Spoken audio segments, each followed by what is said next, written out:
dowladda Brazil ayaa ka badbaaday afgambi loo maleegayay oo loo qorsheeyay kaasi oo lagu eedeynayo reer galbeedka.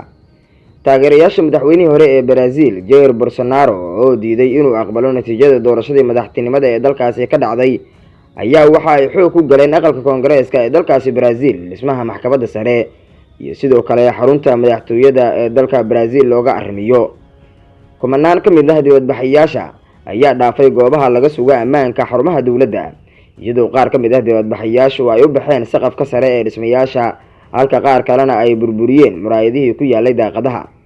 dhacdadan ayaa ku soo beegantay maalin uun kadib markii ciidamadu ay sheegeen inay filayaan in dhacdooyin noocaani ay dhacaan. dhacdadani sidoo kale waxay dhacday maalin axad ah oo aanay dad badani joogin dhismayaasha dowladda. laamaha ammaanka ee dalka Brazil ayaa intaa kadib waxa ay sameeyeen howlgallo kala duwan oo taageerayaasha careysan ay kaga saarayaan dhismayaasha dowladda.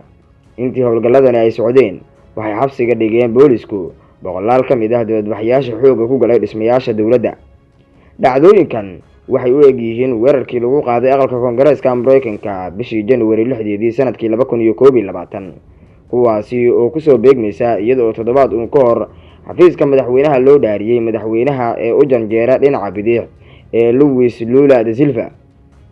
taageerayaasha Bolsonaro ayaa tan iyo 30kii bishii Oktoobar waxay dhigayeen mudaharaadyo ay uga soo horjeedaan guusha doorashada madaxweyne Lula da Silva, iyagoo xiray wadooyinka mararka qaarna dab qabadsiinayay baabuur.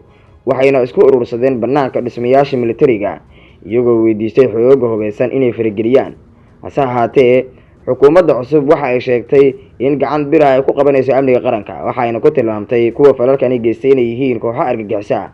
sidoo kale xukuumaddu waxay sheegtay inay ka badbaaday afgambi cusub oo lagu doonayay in lagu majaxaabiyo dimuqraadiyadda Brazil ayaa waxaa ka jira xisbiyo isku haya talada dalkaasi, waxaana xisbiga Bolsonaro laga guuleystay uu ahaa mid midigta fog ah kaasi oo xiriir wanaagsan la leh Donald Trump kii laga adkaaday Mareykanka.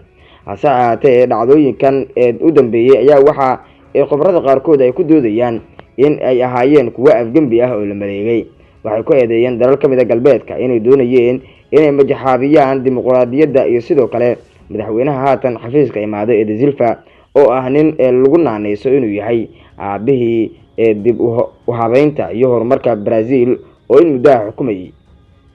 waxay dhinacyadu ku doodayaan in falalkani ay og yihiin kuwa abaabulan maadaama dibadbaxayaashu waqti isku mid ah ay galeen xarumaha dowladda iyagoo isqeybiyay, sidoo kalena waqtiga lagu soo aadiyay iyo sida looga fakiray iyo sidoo kale in xukuumadda iyo dadka rayidka ah ee caadiga ah ay ogaan waayaan ayaa waxa ay dhalisay shaki badan.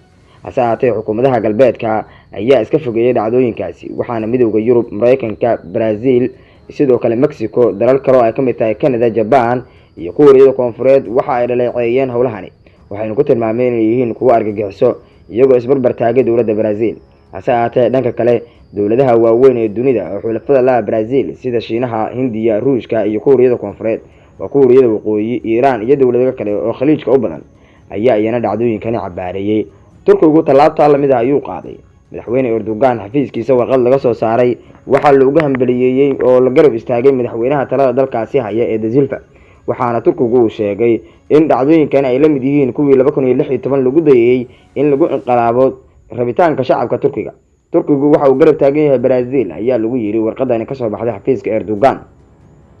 dowladda Brazil ee haatan talada la wareegtay oo uu hogaaminayo Mr. Silva waxay ballan qaaday in sharciga ay la teegsanayso dhammaan dadka lagu helo inay ka qayb ahaayeen howlahan. waxay ku tilmaamtay dhacdooyinkan inay ahaayeen kuwo lid ku ah qaranimada Brazil, sidoo kalena lagu doonayay in lagu majaxaabiyo dimuqraadiyadda. Brazil waa dad shacab ah oo tiro badan ay ku nool yihiin, sidoo kale dowladdiisu waa mid nidaamka caalamiga ah ee hardanka galbeedka iyo bariga dhexdhexaadka ah sida muuqata. hase ahaatee muddooyinkii u dambeeyay waxay aad uga agdhoweed dalalka bariga oo Ruushku iyo Shiinuhu ay horkacayaan, waxaana lagu xasuustaa inay wax ka saxday heshiiska dowladaha dhaqaalaha ee BRICS la yiraahdo, kaasi oo qayb ay ka yihiin dalalka South Africa, Hindiya, Shiinaha iyo sidoo kale dowladda Ruushka iyo Brazil.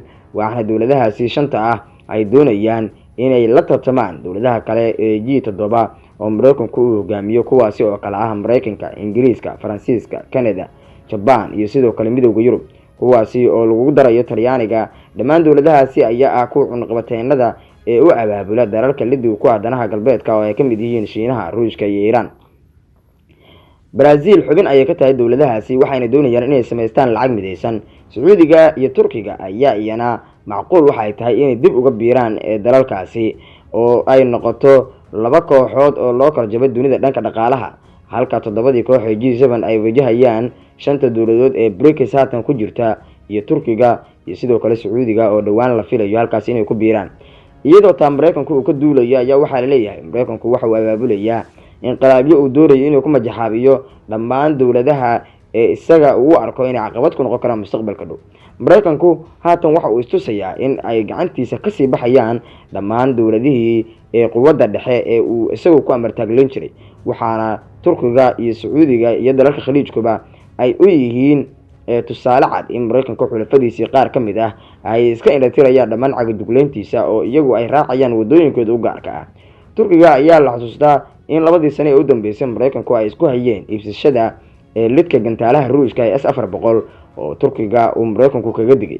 Mareykanku waxa uu tilmaamay inuusan aqbalaynin iibsashada Turkiga ee hub uu sameeyo Ruushka maadaama ayuu yiri uu xulafo leeyahay Mareykanka, taasina ay khilaafsan tahay in xulafadu ay iska ilaaliyaan galaangalka military ee Ruushka. hase ahaatee Turkiga waxa uu ku andacoonay in dalalka galbeedku ay yihiin kuwa munaafaqad sameynaya maadaama Turkiga ay ka horjoogaan iibsashada gantaalaha Ruushka kuwa la midka ah ee Mareykanku uu farsameeyo sida Patriot oo haatan Ukraine la siiyay, Turkigana loo diidayay in ka badan 5 sano.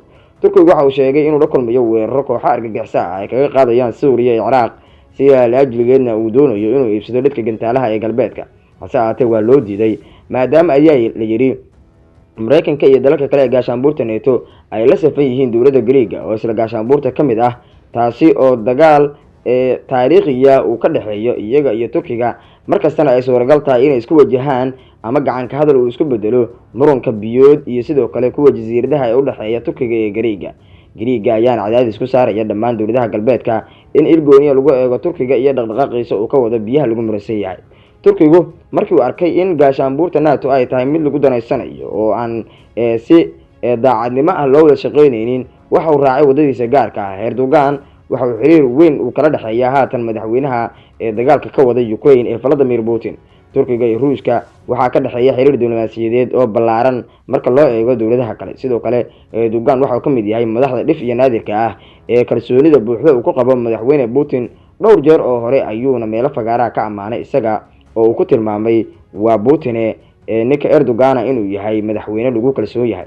sidoo kale labada military ee dowladaha Turkiga iyo Ruushka inkastoo ay yihiin kuwa iska soo horjeeda marka loo eego gaashaanbuurta NATO oo Turkigu qayb ka yahay, Ruushkana lid ku ah, hase ahaatee labada ciidan waxaa ka dhaxeeya xiriir military oo heer dhaxa maadaama ay wadaagayaan macluumaadka iyo sidoo kale xogo ku aadan Suuriya oo haatan ay isku dhawaanayaan, sidoo kalena hubka labada dowladood ay soo saarto ay isdhaafsanayaan.